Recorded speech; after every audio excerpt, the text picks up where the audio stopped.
আসসালামু আলাইকুম বন্ধুরা, কেমন আছেন সবাই? আশা করি অবশ্যই ভালো আছেন। তো সোশ্যাল মিডিয়ায় যেটা চলতেছে সেটা হচ্ছে যে আপনি এটিএম কার্ড দিয়ে টাকা তুলতে এখন খরচটা ডবল হয়ে গেল। অর্থাৎ আগে 15 টাকায় উঠাইতে পারতেন, এখন 30 টাকা। আসলে বিষয়টা কিন্তু এমন না। বিষয়টা আমাদের বুঝতে হবে যে এটিএম কার্ড দিয়ে টাকা উঠাইলেই যে আপনার এত টাকা খরচ হবে এই জিনিসটা কিন্তু না। তো ভিডিওটা সম্পূর্ণ দেখবেন, তাহলে আপনি বুঝতে পারবেন যে আসলে বাংলাদেশ ব্যাংক কী বলতে চাচ্ছে। তো আমরা সার্কুলারটা দেখে নেই। বাংলাদেশ ব্যাংক থেকে কালকে জারি করা হয়েছে 6 ফেব্রুয়ারি।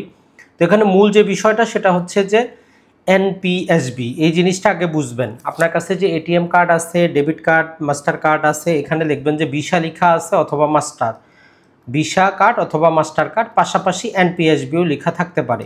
Visa master card American company, এরা প্রতি ট্রানজ্যাকশনে কমিশন নেয়। তো এই জন্য বাংলাদেশ ব্যাংক দেশীয় একটা ট্রানজ্যাকশন সিস্টেম চালু করেছে, national payment system of Bangladesh. তো এর মাধ্যমে কি করতে পারি আমরা, ব্যাংকিং যে কোনো সময় 24 ঘন্টা দিন যাতে যে কোনো সময় ট্রানজ্যাকশনটা করতে পারি। এখন আপনার যেহেতু এটিএম আছে, এটিএম মানে হচ্ছে অটোমেটেড টেলার মেশিন। এটিএম থেকে আপনি যেই এটিএমগুলোতে এনপিএসবি আছে ওইখান থেকে আপনি খুব সহজে কিন্তু টাকা উঠাইতে পারেন। এখন আপনার যে ব্যাংকে অ্যাকাউন্ট আছে, যেমন আপনার ইসলামী ব্যাংকে অ্যাকাউন্ট আছে, এখন ইসলামী ব্যাংকের এটিএম থেকে টাকা উঠাইতে ব্যাংকের উপর ভিত্তি করে আপনার কিন্তু কোনো টাকা পয়সা কাটে না। এখন আপনি যদি ইসলামী ব্যাংকের এটিএম কার্ড দিয়ে ডাচ বাংলা ব্যাংকের এটিএম থেকে টাকা উঠাইতে চান, তো ডাচ বাংলা এত টাকা পয়সা খরচ করে এটিএমটা বসাইলো কি ইসলামী ব্যাংকের গ্রাহকদের সুবিধা দেওয়ার জন্য? জীবনেও না, তাদেরও কিছু বেনিফিটের দরকার আছে। তো ওই জিনিসটাই এখানে বলছে যে আগে এক ব্যাংকের এটিএম কার্ড দিয়ে যখন অন্য ব্যাংকের এটিএম থেকে আপনি উঠাইতেন তখন প্রতি ট্রানজ্যাকশনে 15 টাকা আদায় করতো তারা। তো এখন যেটা করেছে সেটা হচ্ছে যে এখন প্রতি ট্রানজ্যাকশনে 30 টাকা। তাহলে আপনি যখনই আপনার এক ব্যাংকের অ্যাকাউন্ট দিয়ে সেই ব্যাংকের এটিএম ব্যতীত অন্য ব্যাংকের এটিএম ব্যবহার করবেন, 30 টাকা কাটবে। তবে মাসে প্রথম যেই 5টা লেনদেন, ওই 5টা লেনদেনে আগের মতোই 15 টাকা কাটবে। তাহলে আপনি যখনই আপনার নিজ ব্যাংক ব্যতীত অন্য এটিএম ব্যবহার করবেন, স্মরণ রাখবেন যে মাসে 5 বারের বেশি ব্যবহার যদি করেন তখনই 30 টাকা কাটবে। আর 5 বার পর্যন্ত ব্যবহার করলে আপনার 15 টাকাই কাটবে। 6 বার 7 বার যখন ব্যবহার করবেন তখন আপনার 30 টাকা করে প্রতি ট্রানজ্যাকশনে কাটবে। এখন আপনি অন্য ব্যাংকের এটিএম ব্যবহার করে আপনার কত টাকা আছে জানতে চাচ্ছেন, ভ্যাট সহ 5 টাকা কাটবে। অন্য ব্যাংকের এটিএম ব্যবহার করে আপনি খুদে বিবরণী চাচ্ছেন, 5 টাকা কাটবে। এটিএম ব্যবহার করে টাকা ট্রান্সফার করতেছেন, তাহলে ভ্যাট সহ 10 টাকা কাটবে। মূল বিষয়টা হচ্ছে মাসে 5 বার যদি ব্যবহার করেন আগের মতোই কাটবে, এর বেশি ব্যবহার যখন করবেন তখন 30 টাকা কাটবে। আর আমরা জানি সবাই এটিএম থেকে আপনি একবারে 20,000 টাকার বেশি কিন্তু লেনদেনটা কিন্তু করতে পারেন না, এটা মনে রাখবেন। এটিএমে 20,000-এর বেশি একসাথে উঠাইতে পারেন না। এখন আপনি 1,000 উঠাইলেও একটা ট্রানজ্যাকশন ধরবো, 15,000 উঠাইলেও একটা ট্রানজ্যাকশন ধরবো, 20,000 উঠাইলেও একটা ট্রানজ্যাকশন ধরবো। এখন এইভাবে এনপিএসবি ব্যবহার করে আপনি 2 লক্ষ টাকা এক মাসে সর্বোচ্চ এটিএম থেকে উঠাইতে পারবেন। তাহলে এনপিএসবি ব্যবহার করে 2 লক্ষ টাকা পর্যন্ত এই পদ্ধতি উঠাইতে পারবেন। আর বাকিটা হচ্ছে ভিন্ন কথা, আপনার যে ডেবিট কার্ড অথবা ক্রেডিট কার্ডের উপর ভিত্তি করে আপনি মাসে কত উঠাইতে পারতেছেন সেটা আপনার ইস্যুইং কার্ডটা নির্ভর করে।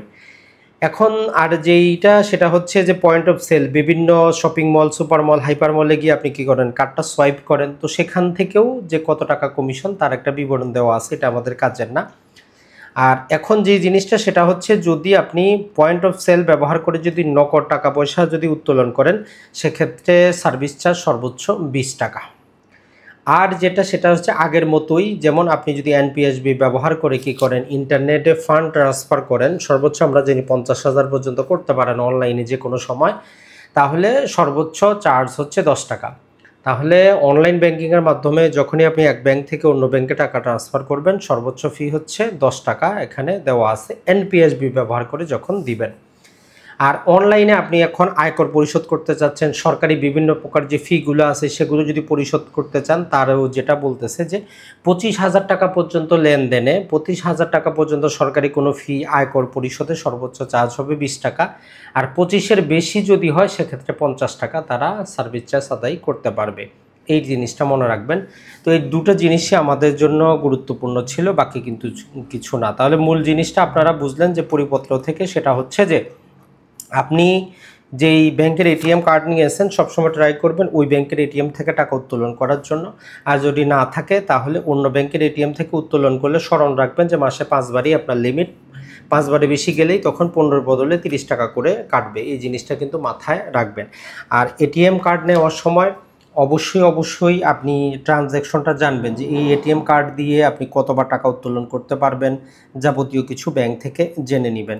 মনে রাখবেন আপনার এটিএমটা ব্যবহার করার জন্য এই যে ডেবিট কার্ডটা ব্যবহার করার জন্য কিন্তু আপনাকে মাসে একটা ফি দিতে হয়, এসএমএস ফি দিতে হয়।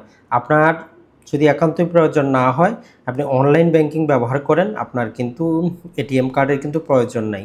বর্তমানে আপনি অনলাইন ব্যাংকিং থাকলে আপনি এটিএম ছাড়াই ট্রানজ্যাকশনগুলো কিন্তু করতে পারবেন। তো এটাই ছিল আজকে বন্ধুরা, ভালো থাকবেন, সুস্থ থাকবেন। আসসালামু আলাইকুম।